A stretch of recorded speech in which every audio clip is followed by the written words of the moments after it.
palm tree. All right, look, here's our cuttings. Our grapes red. And look at down there. See that? We got there and then there. Look. So, when you guys over there say, how do you grow cuttings? Well, look, this is how you grow cuttings. This is from the time that we prune our grapes here, and then we planted our cuttings. What makes it value? How do you do that? The soil. The soil has to have nutrients. Okay. Where is that bird? Oh, there he is. And let's see if I can get him for you. Right. He's right there. It looks like a branch, but he's right there. Some kind of pigeon. I thought it was a seagull. Anyways, look what we have here. Oh my God. Look at that's coming out from the ground. Oh.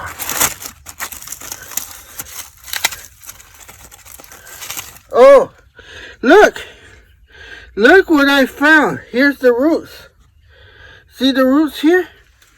Oh my goodness. And it wasn't even touching that much. And look at, okay, why? Look at, we both discovered this at the same time. How is this possible? The soil, the nutrients. Remember, I've been giving it 2 feedings since December. And then December, and then January, and then I haven't done February. I haven't done February. But look at that root. Look at that. We both discovered this at the same time. It was just laying there, but the nutrients in the soil. All right, this is a surprising experiment that you just saw live. Both of us at the first time. Look at the size of that root. Look at that sprout.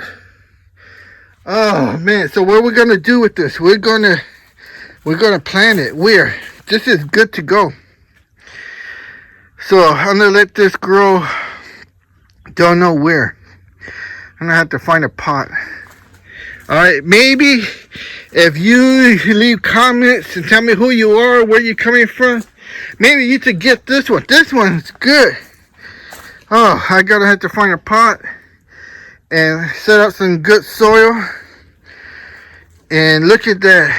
Alright, so I'm gonna leave it right here for right now. Oh, that is a treat. Look at that. Alright, I'm gonna sign off.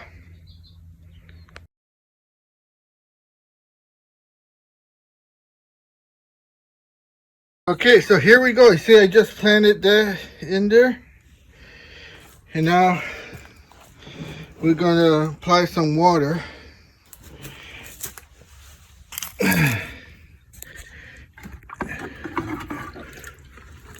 This is rainwater.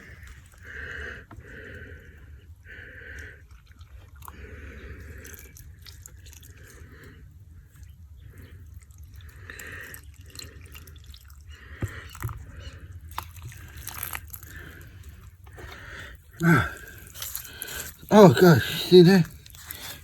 I'm gonna have to get some more soil. Alright, let's go get some more soil. Let me see here. Man, here's where you need 3 hands. I want to show you this, see? A lot of you guys will see this and you'll say, why are you saving that rusty water? Why? Do you know what rust is? And what creates rust? Carbon. Carbon in the middle creates rust. What is that? It's iron. Now, is iron a natural resource of nutrients?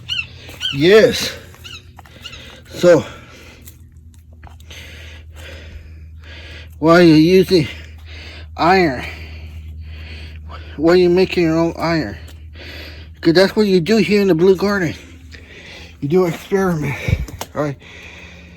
I gotta put this somewhere where it gets sunlight, but not too much. So, I don't know where yet. You're gonna put it over here. Right there. Alright. Look at that. Alright, so I have to transplant this too. I want more of it. Alright, so there you go. You see here. Alright. That's incredible, and you saw it. Alright. Welcome to the Blue Garden.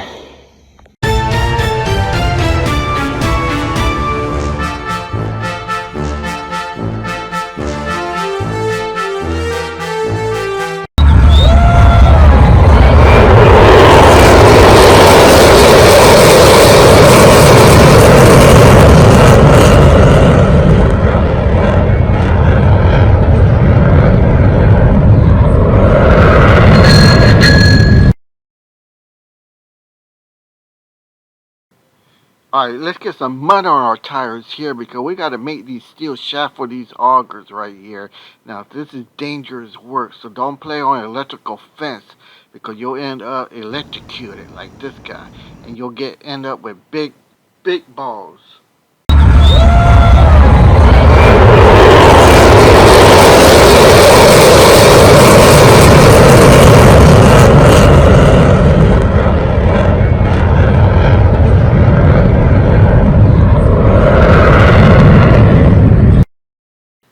Alright, we're going to make these steel shafts right here, as you see here. They're made out of 17-4 stainless steel. Now, the auger is 28 inches long, so the shaft steels are 36 inches long. Like I said, they're made out of 17-4 stainless steel, and I'm running the RPMs about 330 with a feed rate of about 9. So you can see how it's cutting here. You get a nice little chip going on there. And you notice the oil stains on the shaft. You don't have to be flooding it or squirting it. Just apply the oil along the shaft. Once the tool makes contact with the oil, that's enough lubricant. And it cuts down on all the smoke. You can see a good detail right there of the tool and the contact of the chip. And the finish is very excellent. We're getting a nice finish on there. And the key to this project here is the length. 36 inches long, and the shaft will be finished at 1 inch. So you can see how very long it is, and narrow and thin. So I'm using the steady rest. Now here you would cut the other half. You can only cut the first half going forward, and the second half cut it in reverse going towards the tailstock. This will eliminate vibration, chatter marks, and all that nasty stuff when you encounter these long lengths. And the diameter, very small diameter, and so this, by cutting in reverse towards the tailstock, eliminates a lot of that chatter and vibration. So you to keep it in there nice and tight. Usually I try to cut half and half, but if I was to cut it the normal way going towards the chuck, it would be very difficult, and I would have those chatter. Alright, thank you so much for watching. I hope to bring you more videos, and thank you again for subscribing and hitting that like button. Thank you so much.